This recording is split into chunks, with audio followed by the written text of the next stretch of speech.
This is the Her Earth Medicine podcast, based around traditional Eastern medicine and naturopathic insight to support wellness and longevity.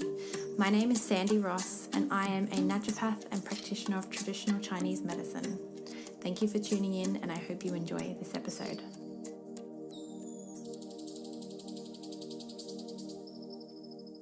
Okay, welcome back to the Her Earth Medicine podcast, Phil.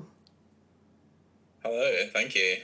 Thanks for joining us again for this part 2 of Shen.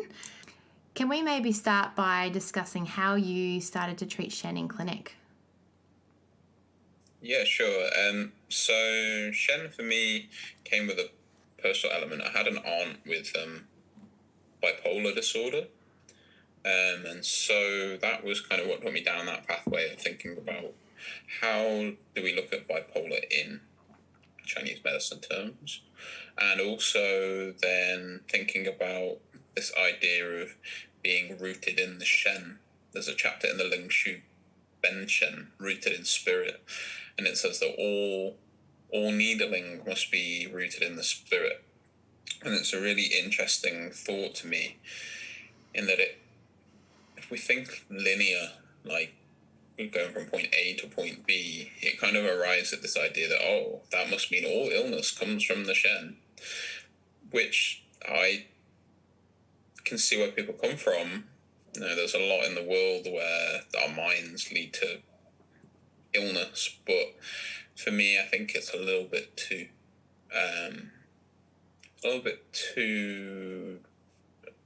sort of one route thinking in a way. You know, if someone breaks their leg, that's not a disorder of the spirit, and there's certain things that are just caused by nothing Shen related, but actually it's a very physical thing. And that's really a way I think we have to think more broadly about Shen problems, emotional problems as well.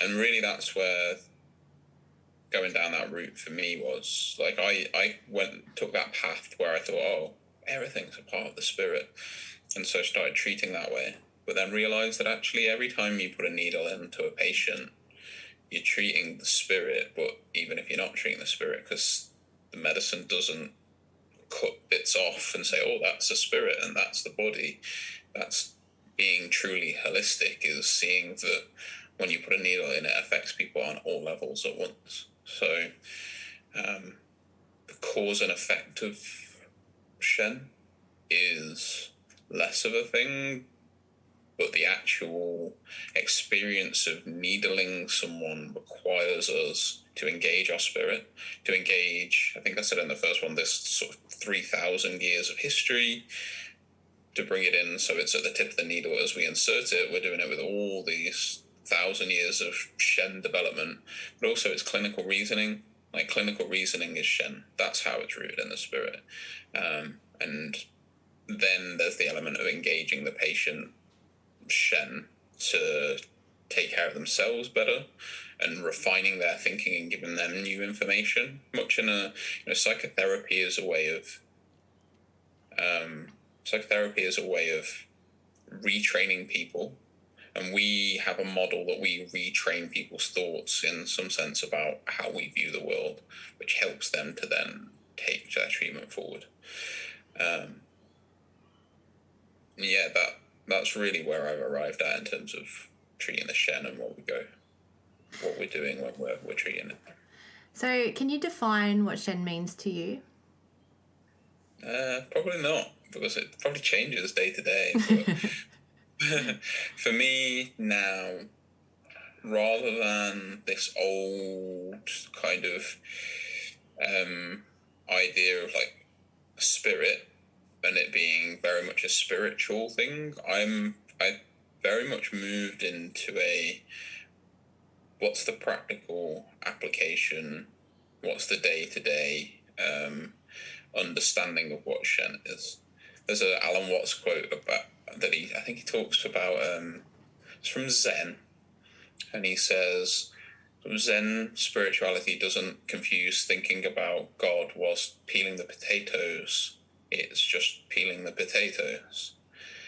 And for me, that's very much in the spirit of Chinese medicine, as we're not thinking, oh, there's something outside of ourselves that would have been in very old definitions of Shen from, 1500 BCE. Shen was very much a spirit, something outside of ourselves, the spirits of mountains, the spirits of rivers, the spirits of trees.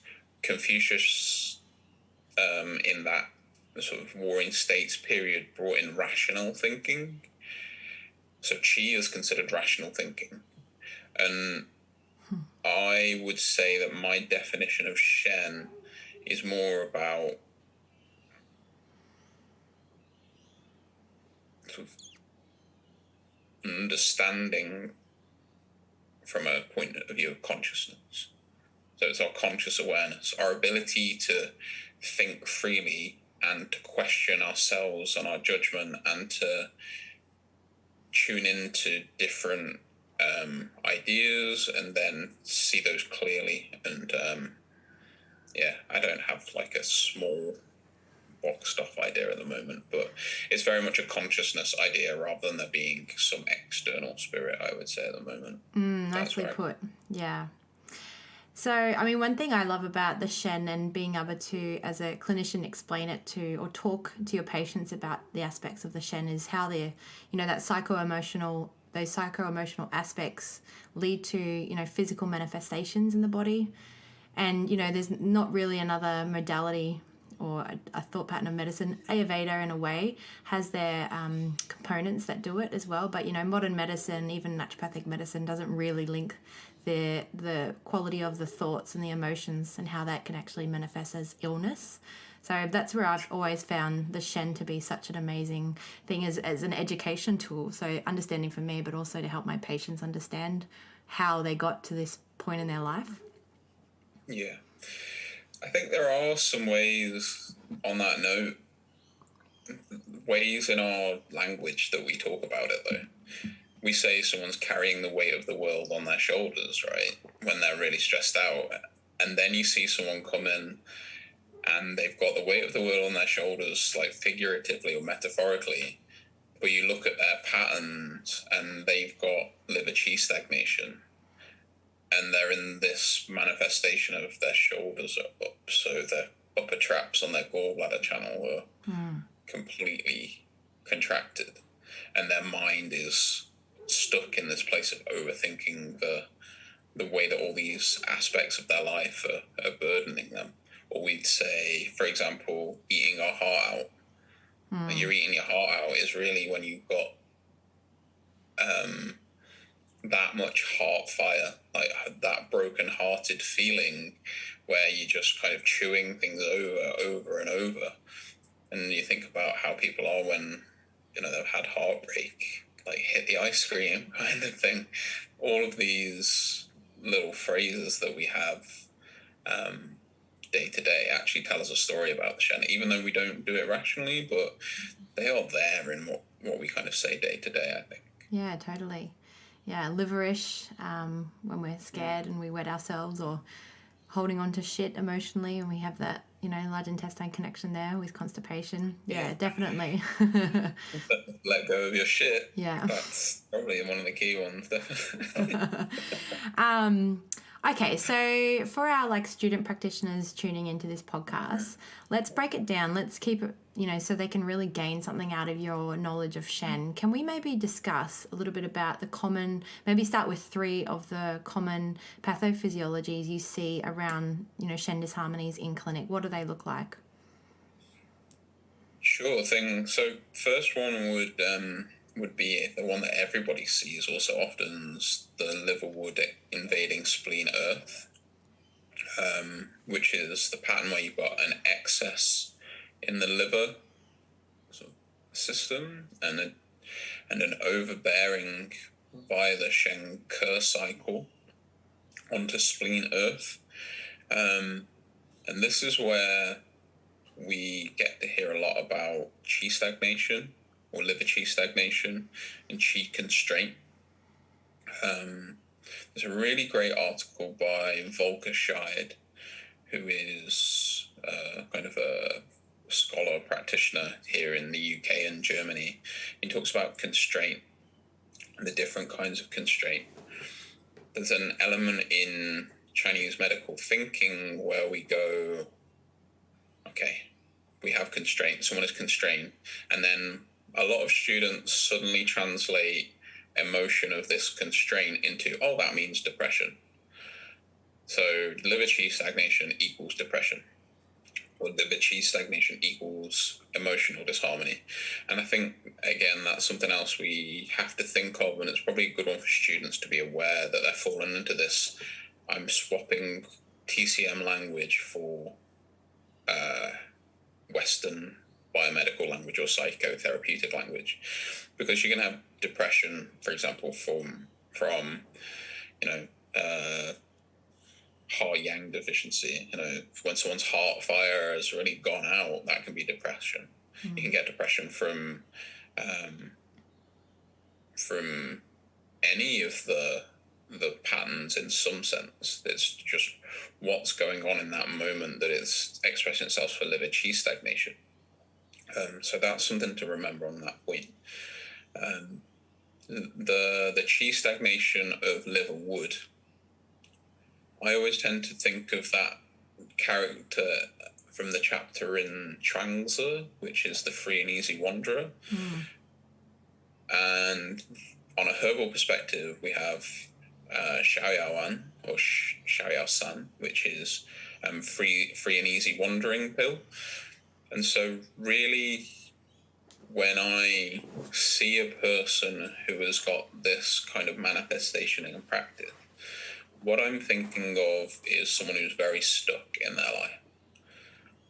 And so in the previous episode, we talked about what happens when the liver doesn't move, a lack of inspiration, a lack of vision to see outside of our world. We end up being sort of blind to all the possibilities. And so constraint, when someone comes in with this qi stagnation pattern, you almost see people who are stuck in their life and they don't know how to change it. And they don't know how to change it because they're stuck. And they're stuck because they don't know how to change it.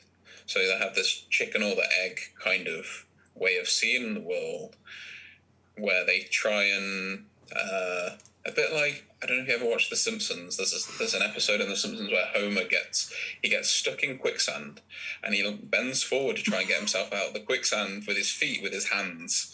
And it's like, that's what we're doing when we're in stagnation and constraint. Nothing that we do seems to pull us out. We can't pull ourselves out of it. And so what we're really trying to do with constraint is to move someone's qi for them, to enable them to move out of the problem themselves. But the key thing that you might see with that, depression can be a sign. You can see that someone struggles to connect with something that gives them meaning or joy, so they're disconnected, so their mood drops, but they lose interest in everything. So there's no connection to any of the things that normally find connection to in life. For example, relationships or hobbies, interests, work. Someone very much would come into clinic and be not finding any joy or love in what they're doing. Now, you could then take that into, oh, this is a heart pattern. And there could be an element of that, but we've really got to think of the manifestation of constraint. And that's where the pulse diagnosis comes in, I would say. It's tricky, COVID has left us diagnosing online. And pulse diagnosis, I realised, is so key that there's been a few times where I think I need the pulse because I don't really know. Obviously, you can't be doing acupuncture online. Well, maybe some acupressure. But really, if we're talking herbs, I found there's a few times where just pulse needs to be there. But the key factor really is going to be that wiry or tense pulse in the liver position. Then on the right side, in the spleen position, there's an interesting thing that happens where sometimes with this pattern, the spleen pulse is full. So you feel wiriness in the spleen. So the liver sort of stagnation and excess is showing an excess in the spleen and stomach, which would bring with it dampness, for example, or would bring with it maybe more rebellious chi, like a nausea, because it's going into the stomach channel rather than into the spleen channel. Or the other way is you get the deficient pulse, and that's more of a spleen chi deficiency, spleen chi sinking kind of pattern, where with that you might see more of the lower digestive complaints, like a loose stool or bloating, that kind of thing. So the differentiation there can be quite key. But that would be the key clinical thing that I'm always looking for, really. Treatment-wise for this pattern, I mean, the one point for this pattern was liver 3 Tai Chong, great rushing, you know. You really, if you get really good sensation on liver 3 for this pattern, you can have someone feel like they've had a bucket of water thrown up their legs, because the sensation that moves through the body, it's like shaking someone out of their own skin sometimes. And thinking it from that perspective, what else would I bring in? So you could do 4 gates. You know, we strongly want to move chi and blood. Sometimes what I'll do is my favorite point, which is Neguan, which is pericardium 6. I call pericardium 6 my Bob Marley point, because when I was training, I was really stressed out. I'd go back home and when we were allowed to needle pericardium 6 and put Bob Marley on and sit there and have a little chill with Bob Marley and pericardium 6 in. But I'll tell patients that as well, like, do your Bob Marley point today. But I'll sometimes take out large intestine 4 and add in P6 instead, or sometimes do both. But I think what you get with P6 is there's a more calming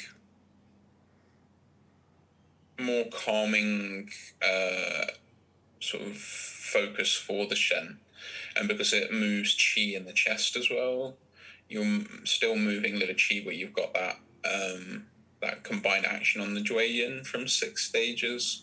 So you're moving chi at that deeper level, rather than looking at the chi and blood aspect, which you get from Li4 and liver 3. Sanyin Jiao, which is spleen 6, is a really great point, because that focuses on both tonifying the spleen and soothing the liver chi as well.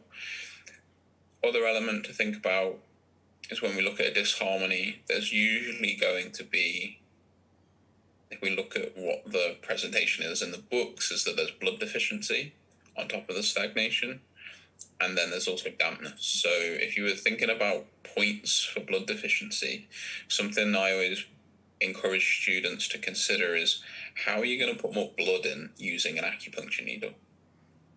Can you really tonify blood in the sense of having an empty bucket and pouring more in with an acupuncture needle?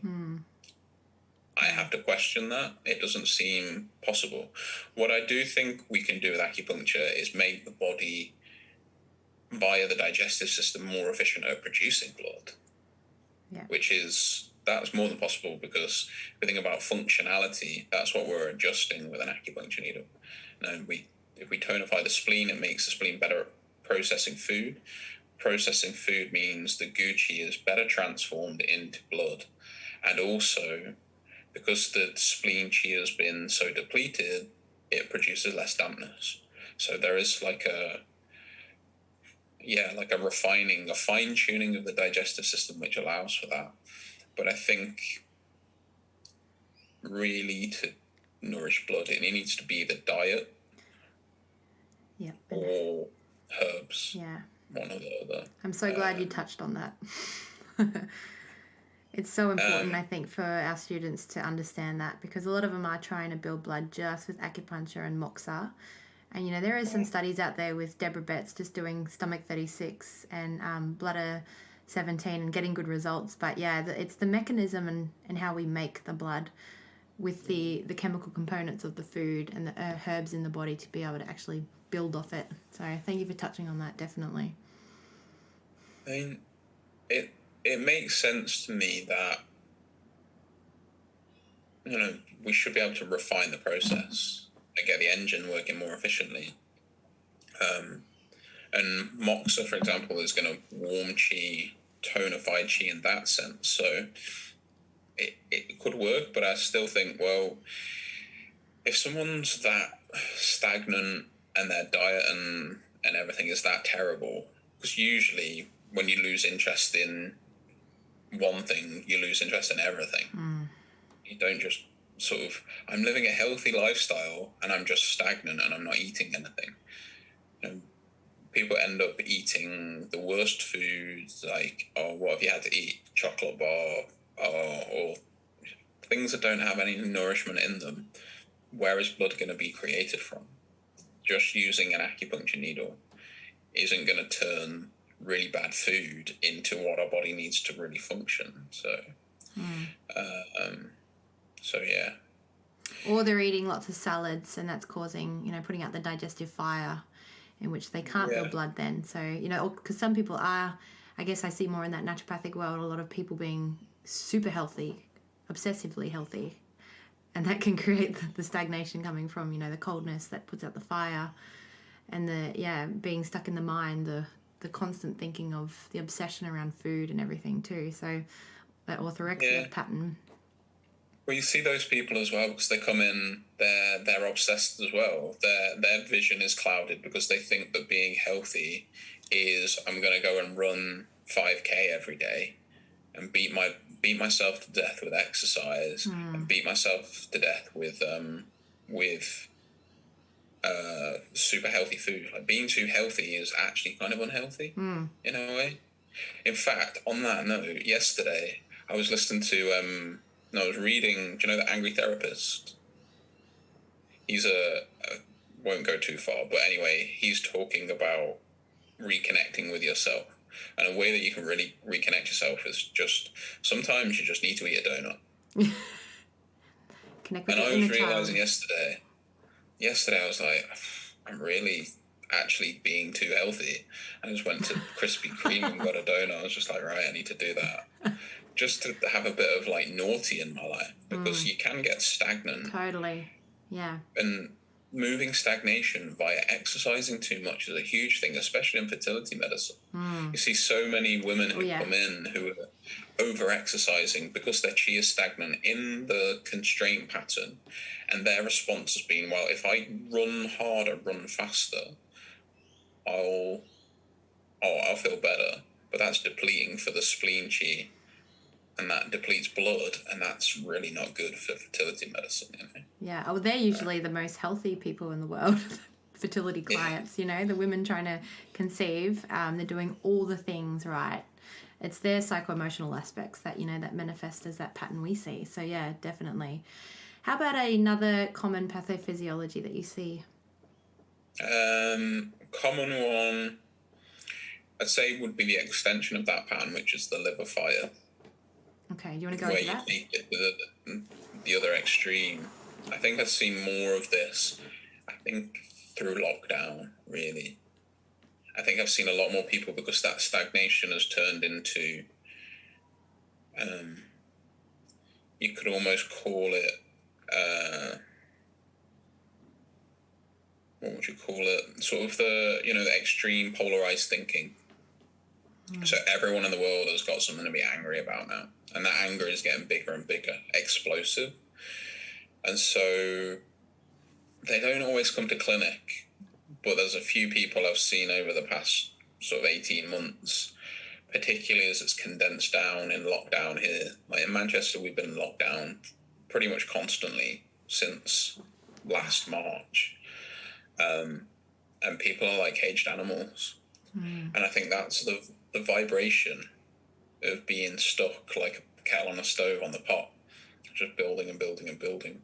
And we see it in the modern world with with how everyone, I'm not sure if it's like this in Australia, but in the UK, we're very polarised. You're either on the like pro-Brexit side or the pro-Remain side. You're either in the sort of the Liberal Party, or you're in the, we don't have a Liberal Party necessarily, but you're in the sort of far left party, or you're in the far right party almost. Everything's turning into this really polarised debate, which isn't very healthy. And so not in the polarised world as a cat, right? I love that. But when we look at a point like Liver 2, which is walk between, is one of its sort of names. To be able to walk between is to be able to stand in the middle of both sides of a worldview and see the middle ground, the middle way. And taking the middle way is very much a healthy aspect of the Shen, is that we're able to see the gaps in our thinking. We're able to see how we're not seeing the full picture. But when you go into that fire perspective from either way, you stop being able to see, because the fire clouds your judgment. You don't see the wood for the trees anymore. And so, modern world, everyone's angry on Facebook. Everyone's fighting with each other about something all the time. Like, at the minute, the big thing is people getting angry because they're convinced that the government's trying to kill us with the vaccination program and all of that kind of thing. And I really think that's where liver fire, where that cheese stagnation has transformed and it's just gone full on fire. Really, really intense. So what you see in clinic with that is people who really, they take over the conversation. You don't really get to ask them questions because they're just venting. Just unleashing their fury at you. And they're probably a little bit red in the face. The pattern that you used to see would be like the guy who drinks too much beer, who's got like the beer gut going on, eats too much greasy food, and he's red in the face, red eyes, almost looks like steam is going to be coming out of his ears. That's the kind of character that I used to expect. But recently, I remember seeing someone who, you would see them as a spleen qi deficient sort of patient, but she had this deep anger, like deep anger, that I didn't really see until you start getting a couple of emails about things, and like, oh, that's where your fire is hiding. Like, there's something in you which is raging, really raging. And yeah, it will just be that a thing that comes with that is people don't take responsibility. People see the whole world around them as the problem because they can't see themselves and how they play a part and how their worldview is so blinkered by it. So treatment-wise for that, if you think you really want to drain liver fire, your main focus really would be liver 2 as a point. I always think about how does that liver fire make it up to the head. One of my favourite point combinations. And I really think I must have a lot of really liver sort of excess pattern people come, because I always like to use like gallbladder 41, which is foot near to tears, or gallbladder 42 sometimes, and Sanjiao 5 or Sanjiao 6, which came from, do you know the Applied Channel Theory book, 1GE? Like, that's my favourite Chinese medicine book. Not just because of the palpation, because that book merges together tuina and acupuncture and shows you how we palpate the landscape, but also some of the points in there are really amazing, and how he uses the points. So I'll combine quite often in my treatments the combination of TCM understanding of liver fire. So for that, I would think, well, okay, we use liver 2, drain the liver. What's the paired channel with the liver? Again, pericardium from the 6 stages. So I'll use, say, pericardium 8 to drain, because that's the fire point, so drain fire from that way.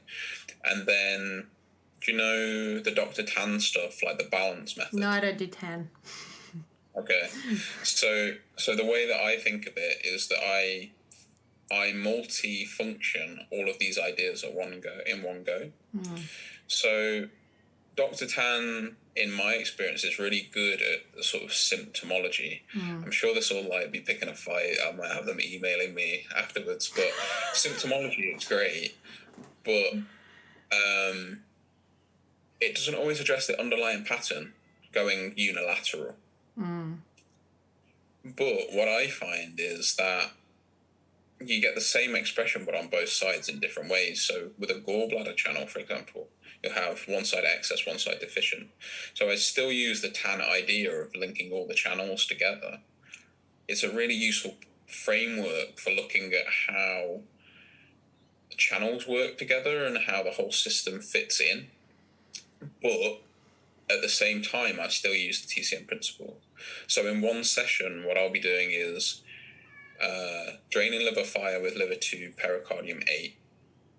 I'll look at the interior-exterior related channels. So I'll use gallbladder, say 41 Sanjiao 5, which if you look at it from a perspective of the 6 stages and the interconnections, those channels all link together. And then also, as part of that, if you're using Sanjiao 5 and GB41, you're also engaging the 8 extraordinary vessels. And other times, like P6, you're using the law connecting point, which they have an emotional component. For example, if you're using liver 5, you could use liver 5 too in this scenario. That's going to vent emotions to the exterior. So I really integrate multiple models with my acupuncture treatments all at the same time. Sometimes bring that into the 4 levels. What are the points that we'd think about if there's heat there? Anger can be generated from chi level heat because the heat there is still damaging the liver. So might be draining stomach 44, nating, or using Li4 in combination with that. Li11. And then the formula is Long Dan Xie Gan Tang, really. Or you could do Jia Wei Xiao Yao Wen. It depends on how angry they are and how weak their spleen and stomach is. The thing with Long Dan Xie Gan Tang is that people won't necessarily want to drink it because it's quite bitter. It might make them angry at how bitter the herbs are. Long Dan Sao isn't a nice herb to drink, but I gave it to someone who's very angry recently. They're like, yeah, it was fine. It was delicious. Black pills for them. Is this still a male dominant sort of pattern you're seeing with your patients? I don't think so. No? I think there's a lot of women who have it, but I think I probably wouldn't always use Long Dan Xie Gan Tang. I think there's a lot of people who are angry. I think maybe in the past we associated men with just being the angry ones, but I think modern world, everyone's got something that they're angry about in some way or another. And so you see a combination of all combinations of people. I don't think it's gender specific anymore. And with your treatments, are you treating solely the excess, or do you throw in anything for potential deficiencies that you might find once you calm the excesses? I'm very fluid in everything. I really try and focus on the idea of what's the landscape of the person in front of me. And what's this person really presenting with? And that's always the difficult thing for a student, I would say, or a new practitioner, is that when we start out, we always want a definite answer of what's the answer. And sometimes you're actually, rather than knowing the answer, is that you're asking a question with the treatment. The treatment is a question, how the body responds is the answer.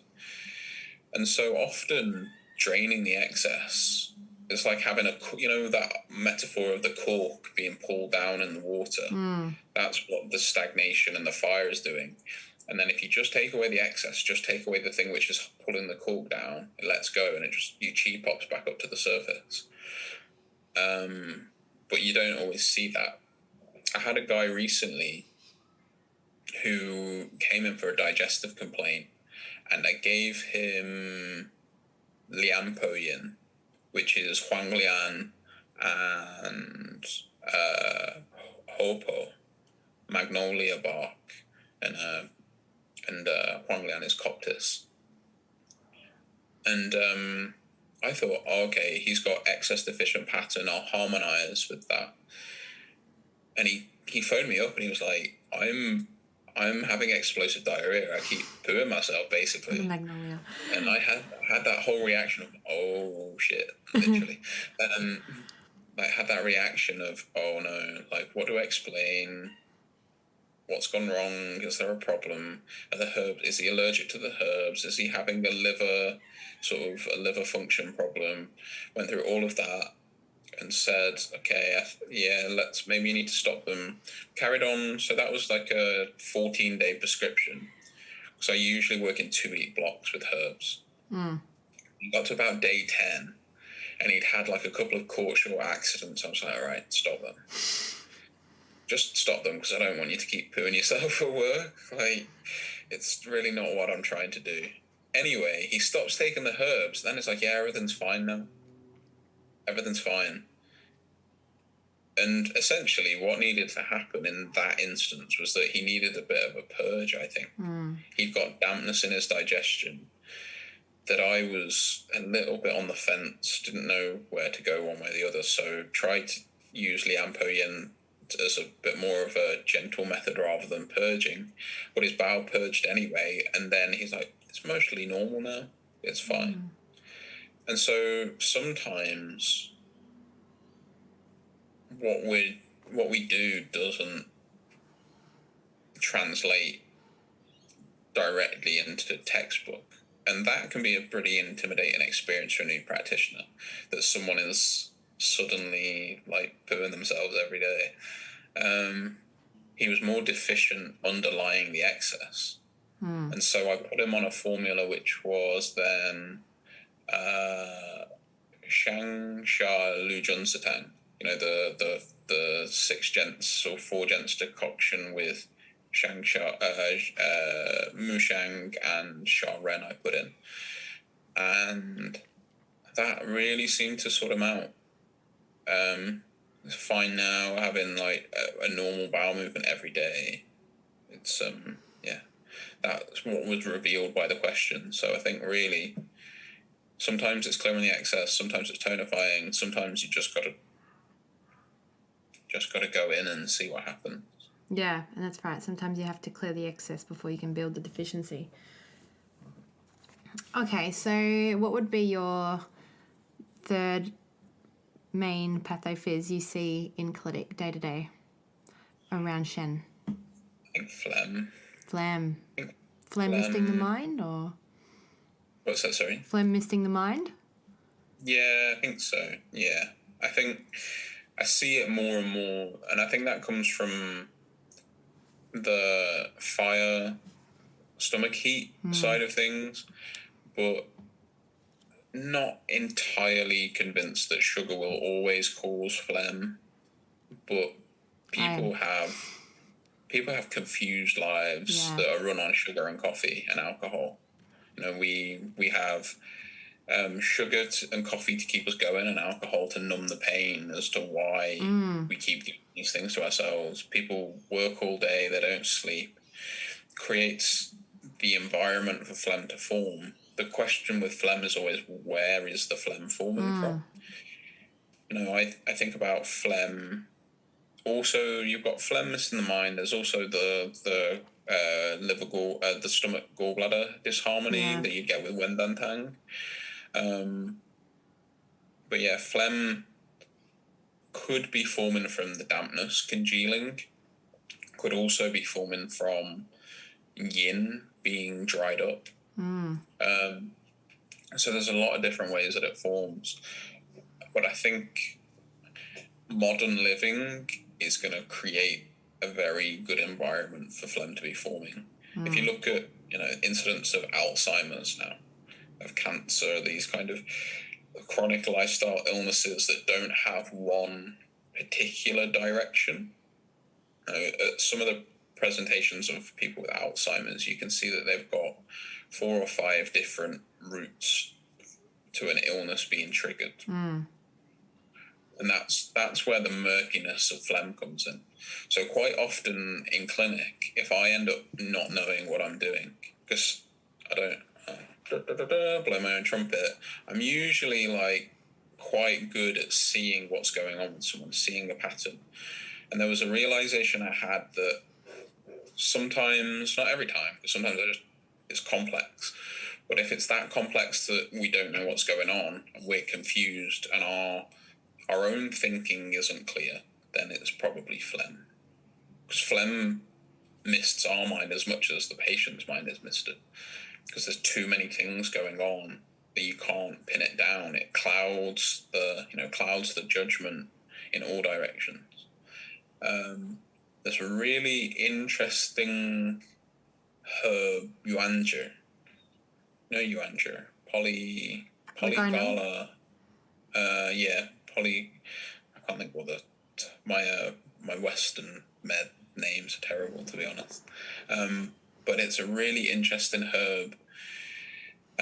So it's warm and it's a little bit acrid, so we have to be careful using it. People who've got phlegm heat.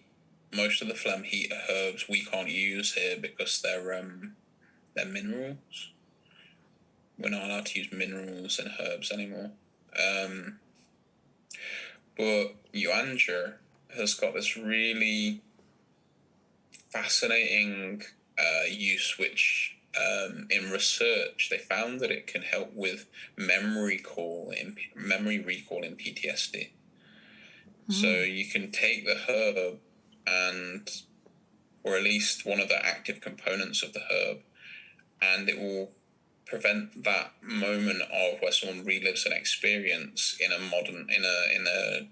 present day life moment. And it helped me think about what phlegm is, because phlegm is almost an extension of when the chi is stagnated for some reason. So how I started thinking about phlegm is almost on a neurobiochemical way of seeing things, that we have a thought that we think for a long period of time, and when we have a trauma, it lodges in our brain as chi stagnation. So chi is stagnating within the nervous system, within our brain. And phlegm over time is how that keeps getting repeated and repeated and repeated until it becomes our identity. So the phlegm almost takes over who we are and what we think about ourselves. And that's why phlegm misting the mind is a difficult pattern to treat, because it's almost that the phlegm is integrated with who we think we are. And then we don't know who we are because the phlegm is there. Just a theory I have. It's not, you won't read that in a book. That's something I'd probably do my PhD on, if anything, if I could do a PhD on that. But the 2 herbs that I've used a lot for these kind of patterns where someone's that clouded, and I think it would be like Shechangpu and yuanger. And then Wendantang, with Juru, is a good kind of cooling and clearing phlegm heat kind of pattern. With sometimes put in Hopo, because that's regulating chi and helps with phlegm as well. So more of a Bansha Hopo Tang idea with chi stagnation and phlegm as well. Point wise, if I was to treat someone with phlegm and acupuncture, stomach 40 is always the way, because you're quite limited in acupuncture. But I think pericardium 5 has got an open the orifices from phlegm kind of function as well. So I would do that. It depends on where the phlegm is too, as to what you'd be using, whether you'd be addressing gallbladder. You could be using points on the head. Yeah. I'll quite often use that same combination, GB41, Sanjal 5. Actually, the best treatment for clearing phlegm and heat and phlegm mist in the mind that I've used, I think is, do you know any of the 5-element, the Worsley style 5-element treatments? Yes. Like the internal dragons? Yes, yeah. Internal dragons, if you look at the functions of the points of internal dragons, they're basically draining phlegm fire from the heart and stomach. That's basically what those points are doing, and that's probably the best Yeah, they're approach powerful treatments, those ones. Yeah, I don't know about you, I've had people burst into full-on baby tears. Oh, yeah. From that Yeah. treatment. It's really full-on. So that's probably the way to clear phlegm with acupuncture, I would say. And so, I mean, with phlegm, yeah, like you discussed a little bit about the diet and how it can be such a difficult thing for some people to change, especially when it's so habitual to who they know, and especially if they're trying to fill a void with food as well. But I'm certainly strict when it comes to dietetics. If there is some component of dampness or phlegm with sugars or caffeine, to a degree, obviously working in with the patient. But I just find by addressing the diet and utilising a little bit of herbal medicine alongside the acupuncture, it just takes the treatment to the next level. And if it's left undiscussed, there's no room for the patient to improve. So I think opening up that conversation about how much coffee you're having or alcohol or sugars, or even just educating the patient around types of sugars and stuff, it can shift a lot. And sometimes the patient they don't know, they're not educated enough to understand that is too much coffee, or these sugars are actually causing the digestion to accumulate. So it's a conversation to definitely make sure we touch on. Definitely. I think there's something when they're coming, it's a way of, I just said words without having a sentence then. I'm trying to think what I was trying to say. It's a way of them showing investment in the process as well. Yeah. That's the thing that we want with patients, especially when they're that knotty in their condition, that we want them to start making changes. I often try and I'll leave it longer. I'll say to people with herbs, for example, I'll say let the herbs do the work to start off with, and then change, because often adding something in is easier than taking things out, and get them to replace herbs with a coffee. But when you've really got a patient who's going to do well because they start coming in and they've made changes anyway without you having to tell them. Yeah, and you can fine tune it. Yeah. And it's that enthusiasm, which is their Shen. Their Shen has awoken and gone, I'm not going to eat junk anymore. I'm going to reduce my exercise down and exercise in a more healthy way. Yeah, you have to meet the patient where they're at. I mean, I'm a naturopath as well, so people know they're going to expect dietary changes as well as part of the intervention. Can we maybe, can you chat a little bit about how you actually treat? Like, what does a treatment look like for you? How long are you spending? Are you doing front, back, one side, your needle retention time and the frequency of treatments? Sure. So with acupuncture, I'm working 6-week blocks. So I say to people, usually they should, if they're just starting out, they should be seeing acupuncture working within 6 weeks. We want to see improvements generally.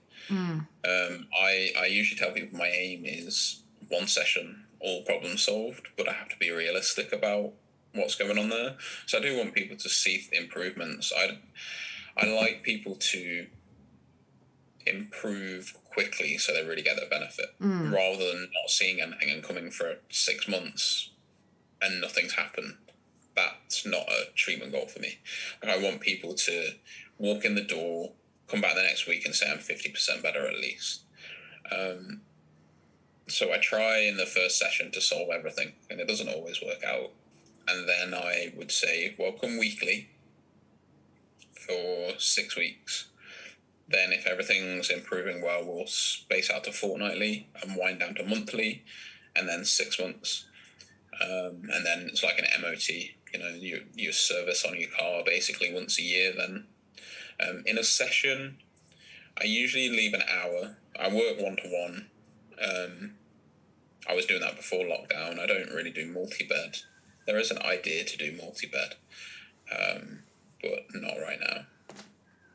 What I do in an hour largely depends on a person If they need back and front, I'll do back and front.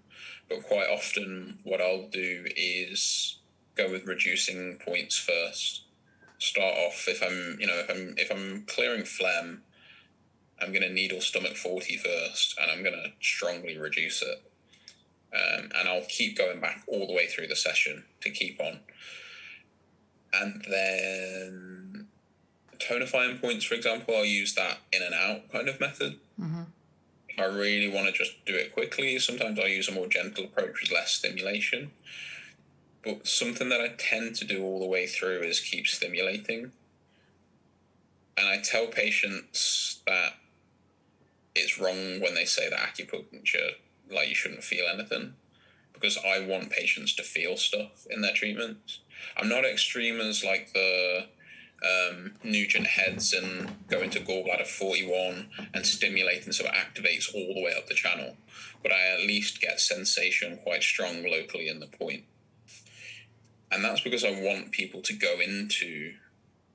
I want them to connect to their chi, into their body, but also it puts them into relaxation response, or what psychotherapists might call like soothe system. And we just have this really advanced way of putting someone into their soothe system. And soothe system is where everything gets better, because all of the threat system stuff that comes with poor habits from childhood trauma, for example, is that people come out of that and they're in the present. So my treatments are going to be getting the chi sort of 2 or 3 times in a session. Sometimes these days, if it's a combination of MSK stuff manifesting as an emotion, I'll do up to like 30 needles. In the past, I used to be very, very minimalist, and I would try and do as much as I could with a few needles, but I've broadened out a lot, and I'll use front and back treatments as well. I encourage people. It's more so with tweenar, but sometimes I'll say to people, like, if you need to swear, call me all the names you like. I've heard them all. Like, I'll get people crying sometimes and swearing and all kinds of stuff with tweenar, because, when it's that level of physical pain, sometimes you need it. What else? Herbs-wise, I tend to work in a 2-week cycle. Mm-hmm. And again, my aim is always, if I can give you one batch of herbs and it's problem solved, great. That's what I'd love to see happen. But realistically, what I usually say to people is, let's do 6 weeks, 2-week blocks. If everything's settled down, after the 6 weeks, we'll do a month, and we'll try and then maintain for 2 months. And then if everything's better, we'll wind down. If not, we'll go longer. But I always explain to people, if it's more chronic, it's going to take longer. If it's more severe, it's going to take longer. But my aim since starting to practice has been to refine my clinical reasoning and diagnostic skills so much that I hit the diagnosis on the head first time, and then what happens is basically a cascade effect, and we see everything happen quite quickly. But I put too much pressure on myself to actually achieve that level of results quickly. The other thing people get, last one, people usually get a mouthful from me whilst they've got the needles in. I'll basically I'll put the needles in, and then whatever it is that the patient is coming with, I usually will rap on about that in different ways and look at different kind of lifestyle advice to improve it. That can be diet. The other day, someone was coming to me because they're an ME patient who was having some trouble with their work on social media, and that's telling them you need more boundaries around your work, for example. Or it's learning how to turn obstacles into opportunities. There's different ways in which I approach the self-care talk for people. Sometimes it's given them meditation. I had someone recently who's severe anxiety and taught them through some basic Qigong breathing methods to really relax them and how to breathe through their feet and focus their attention like their breath is coming out through the feet and drawing the breath up into the dantian, that kind of idea, which really helped their anxiety. Sometimes it's just walking on the grass, but I'll often in those times be quite challenging about what people are doing to bring about their patterns and try and give an understanding of the TCM framework and how it fits with that, how it's influencing the Shen, all of these kind of things. Yeah, I like the benchmark around the 6 weeks and then reassessing from that, because I think sometimes, people do expect miracles in 1 or 2 sessions, or, a lot of the research is around 12 weeks of 2 sessions a week, 2 sessions in a week. So we definitely need to, I think, set up expectations realistically around treatments and how the patient can do their own homework. Those great tools like Qigong and diet and lifestyle are so powerful. What are some of your go-to resources for your education around the Shen? What has been some of your best tools to learn all about the Shen? Sure. So that Wang Ji book is quite useful. There's some useful thoughts in there. So that's applied channel theory. Dragon Rises Redbird Flies was a good one on Leon Hammer. I almost failed an exam because I read that book instead of focusing on, I think it was biomed or something like that back in the that's good. It's 5 element, but it's good. Yeah, that's great. The Giovanni Psyche book is people like Giovanni has created our profession, really. Even though there's a lot of repetition in there, it's still a really good book. Yeah. I think you had it before, the Rossi book. That's a good one. Aspects in Spirit by Elizabeth Rochat de la Valle and The 7 Emotions by her. They're really good books, but they're just heavy going. There's a new one that's just come out. Oh, I've got it on the shelf there. 1 second. What does this want to do? I've not read it. I've got too many books. Don't we all? I really like this book. Chinese Medicine Psychology. Chinese Medicine Psychology, which has only come out last year, but this has got some really good explanations of the Shen, and it's clinical. It's not too repetitive. Who's that by? It's by Professor Chu Li Feng and Dr. Mary Garvey. And then I've got this one, The Psycho-Emotional Pain and the 8 Extraordinary Vessels by Yvonne Farrell, but I've never read it. So I can't really say that this is one, but I plan to read it at some point. Yeah. Anything else? That's some good resources right there, though, definitely, for anyone wanting to invest some more time into learning about Shen. And Giovanni has some great courses, too, online that are quite good around the Shen, the psycho-emotional stuff. Yeah, I've never done any of those. I think... I'm trying to think what else I've done. For people that don't get through the books that they've bought. Yeah. I did get into 5-element acupuncture for a while.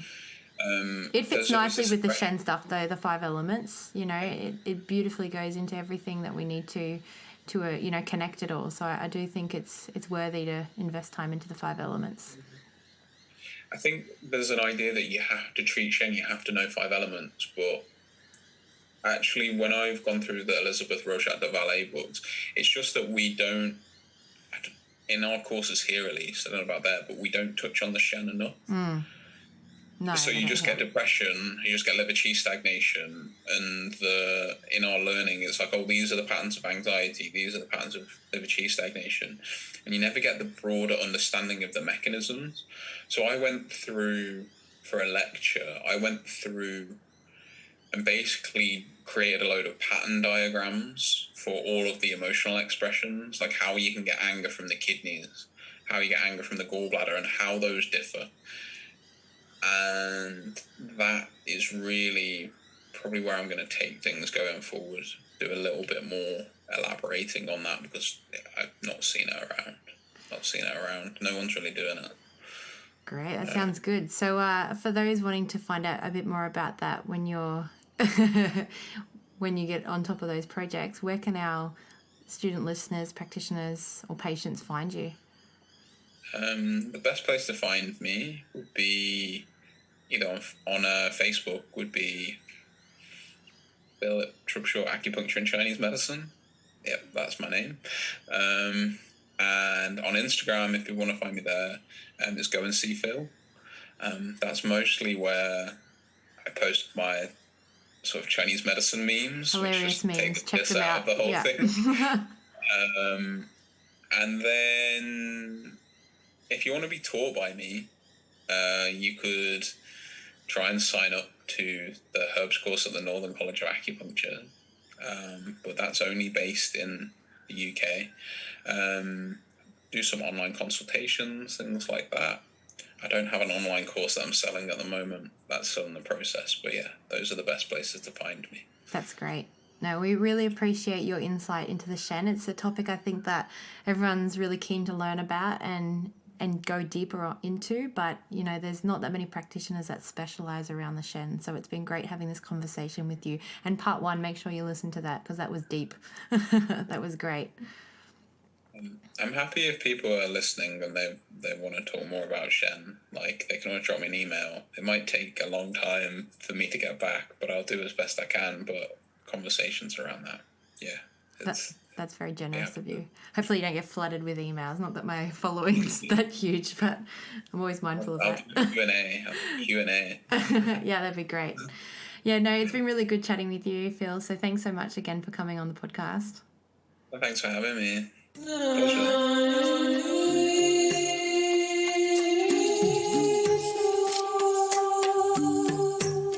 Thank you for listening.